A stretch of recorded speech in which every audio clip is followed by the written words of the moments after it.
रुख करेंगे छत्तीसगढ़ की खबरों का। छत्तीसगढ़ में पेट्रोल डीजल का वैट कम किए जाने को लेकर बीजेपी लगातार राज्य सरकार पर हमलावर है। ऐसे में बीजेपी की मांग पर राज्य सरकार का बयान आया है। राज्य के वाणिज्य कर मंत्री टीएस सिंहदेव ने वैट कम किए जाने को लेकर बयान दिया है। मंत्री टीएस सिंहदेव ने अलग अलग राज्यों के टैक्स स्ट्रक्चर की जानकारी मांगने की बात कही है। स्वास्थ्य मंत्री ने कहा कि जब से केंद्र ने निर्णय लिया है तभी से राज्य सरकार इस पर विचार विमर्श कर रही है। प्रस्ताव के बाद का आगे का निर्णय मुख्यमंत्री का होगा। ऐसे तो कम हो ही गया है। राज्य की आमदनी, जैसा मैंने बताया कि सेंट्रल एक्साइज उन्होंने जो कम किया तो हमारे राज्य की आमदनी को भी कम कर दिया। उन्होंने उपभोक्ता को राहत देने में जो राशि उनको जा रही है उसमें कमी नहीं की। राज्यों को मिलने वाली राशि में उन्होंने कटौती कर दी और उससे ऐसा दिखाया कि केंद्र सरकार ने कम कर दिया, जबकि राज्यों की आमदनी पे तो उन्हें भार डाल ही दिया। अब और हम कितना भार डाल सकते हैं, तो अगल बगल के राज्य हैं, आप उनके रेट तुलनात्मक देख लीजिए। और छत्तीसगढ़ के राजस्व मंत्री जयसिंह अग्रवाल अपने गृह जिले कोरबा में शहरवासियों को 2 बड़ी सौगातें दी। उनकी विधायक निधि से अग्रसेन कन्या महाविद्यालय में निर्मित भव्य डोम का लोकार्पण किया गया। इतना ही नहीं, पुराने कोरबा वासियों की मांग को पूरा करते हुए 1 करोड़ 13 लाख रुपए की लागत से निर्मित उद्यान का लोकार्पण भी किया गया। इस मौके पर राजस्व मंत्री ने कहा कि कोरबा शहर में किसी भी चीज की कमी नहीं होने दी जाएगी।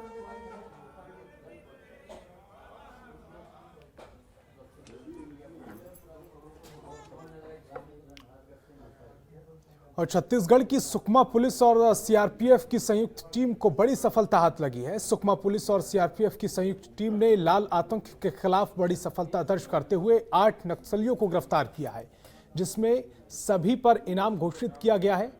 पुलिस अधिकारियों की ओर से दी गई जानकारी के अनुसार संयुक्त टीम ने मोरपल्ली इलाके में 8 लाख रुपए और 5 लाख रुपए के इनामी 2 समेत 8 नक्सलियों को गिरफ्तार किया।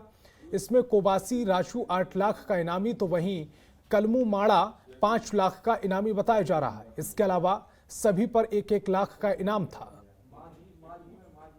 पुलिस के लीडरशिप में नक्सल उन्मूलन का अभियान चल रहा है, जिसके अंतर्गत हमारी कोबरा 201 की टीम सुमित राय सर और उनके डीसी श्री विकास सर के नेतृत्व में ये लोग 2 तारीख को जंगल में कोर एरिया में मोरपल्ली और उस एरिया में ऑपरेशंस के लिए गए थे। उस ऑपरेशन के दौरान काफ़ी दुर्दांत नक्सली इनको देख के 10 से 15 की संख्या में कुछ आईडी वगैरह लगाते हुए भागने लगे, जिन्होंने घेराबंदी करके उनको अपना वीरता का परिचय देके उनको पकड़ा। उनकी चेकिंग के दौरान, उनसे पूछताछ के दौरान ये पता चला कि एक कवासी राजू उर्फ संतू, ये बटालियन का सदस्य है। ये इस पे 8 लाख रुपए का छत्तीसगढ़ शासन के द्वारा इनाम है, उस भीड़ में था। और छत्तीसगढ़ के दंतेवाड़ा में सुरक्षा बलों की बड़ी कामयाबी मिली है। डीआरजी जवानों ने 5 लाख के इनामी नक्सली को मुठभेड़ में ढेर किया है। मारे गए नक्सली की पहचान सुरक्षा बलों ने रामसू के रूप में की है। जानकारी के मुताबिक रामसू प्लाटून नंबर 16 का सेक्शन कमांडर था। एनकाउंटर के बाद जवानों को नक्सली के पास से 7.62 mm की पिस्टल, 5 किलो आईडी और बम बनाने के इस्तेमाल किए जाने वाले सामान बरामद हुए हैं।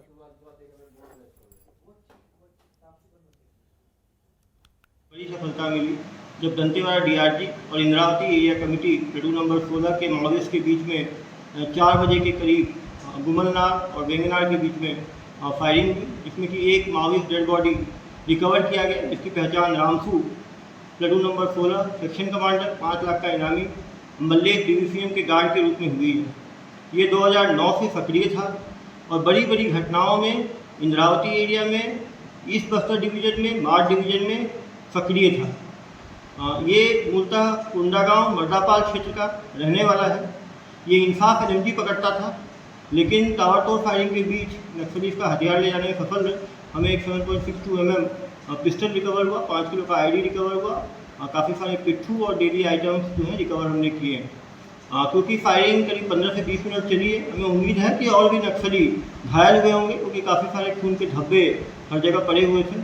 आने उसको ह्यूमन इंच के द्वारा उसको एक्टिवेट करके घायल नक्सलियों को भी पकड़ने की कोशिश की जाएगी। और नारायणपुर पुलिस के अधिकारी और जवान लगातार यहां के युवाओं को भर्ती के लिए प्रोत्साहित कर रहे हैं। इसी कड़ी में रोज निःशुल्क फिजिकल अभ्यास और कोचिंग में 900 अभ्यर्थियों को मार्गदर्शन दिया जा रहा है। ये भर्ती जिला नारायणपुर के मूल निवासियों के लिए पहली बड़ी भर्ती है, जिसमें केवल 300 स्थानीय युवाओं को नियुक्ति दी जाएगी। इस भर्ती की सबसे खास बात यह है कि इस भर्ती में स्थानीय बोली, हल्बी और गोंडी के जानकार को 20 अंक बोनस भी प्रदान किए जाएंगे। कुछ दिन पहले पुलिस अधीक्षक श्री गिरजा शंकर जायसवाल ने अभ्यास स्थल पहुंचकर युवाओं से मुलाकात की और भरोसा दिलाया कि ये भर्ती पूरी तरह से पारदर्शी होगी।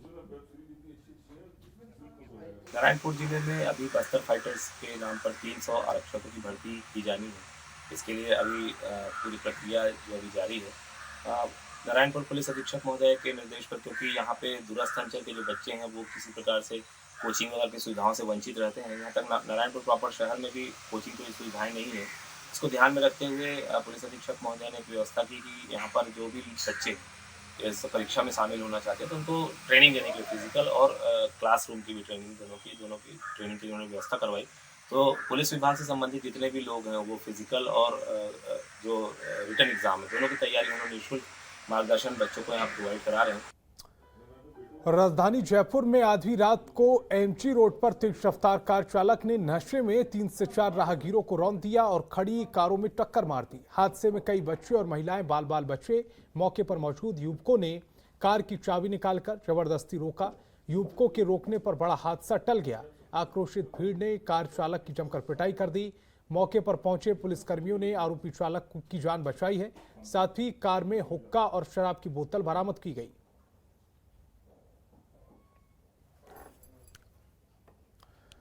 तो इस बुलेटिन में फिलहाल इतना ही। आप देखते रहिए जनतंत्र टीवी। खबरों के निष्पक्ष विश्लेषण के लिए सब्सक्राइब करें Jantantra TV and press the bell icon. Never miss any update.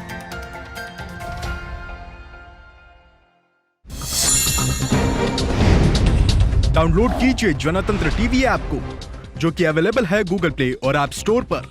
अधिक जानकारी के लिए अभी डाउनलोड करें।